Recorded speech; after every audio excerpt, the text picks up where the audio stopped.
The yeas are 111, the nays 92, the majority required by the Constitution having voted in the affirmative. For the third straight year under a Republican-controlled legislature, a budget was passed on time and with no tax increases. House Bill 1437 is a $28.4 billion spending plan that gives more money to education and human services, yet keeps its increase over last year below the level of inflation.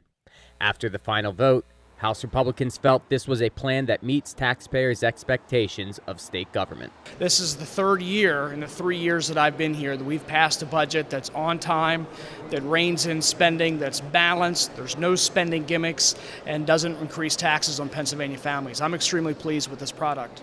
I'm very, very pleased with this budget. As you know, it's a $28.4 billion budget. It does not raise taxes, and it stays under TABOR. Education is a big winner in this year's plan. A record high of $10 billion in state dollars is invested in K-12 education. $22.5 million was also allocated for distressed school districts. Never before has there been this much money spent on education in the Commonwealth.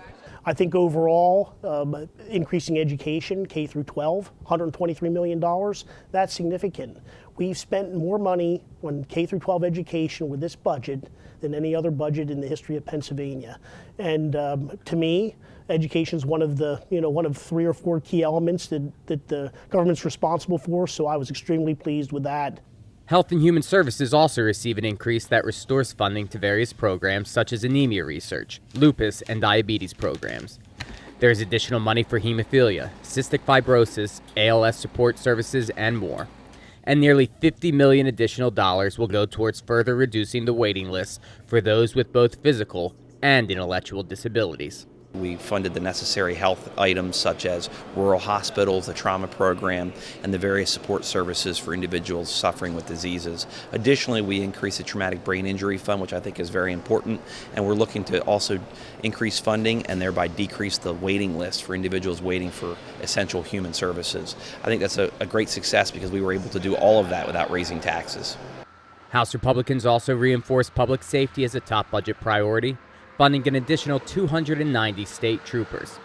This increase is particularly important for those rural areas where state police provide the only law enforcement service. It's our government's job to protect our citizens, and state police also got a bump.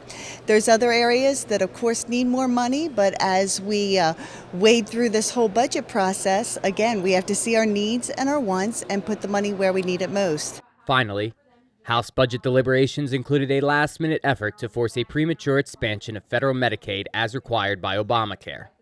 House Republicans successfully fought back, allowing the administration to continue its negotiations with Washington, D.C. before committing Pennsylvania taxpayers to unknown millions in new spending.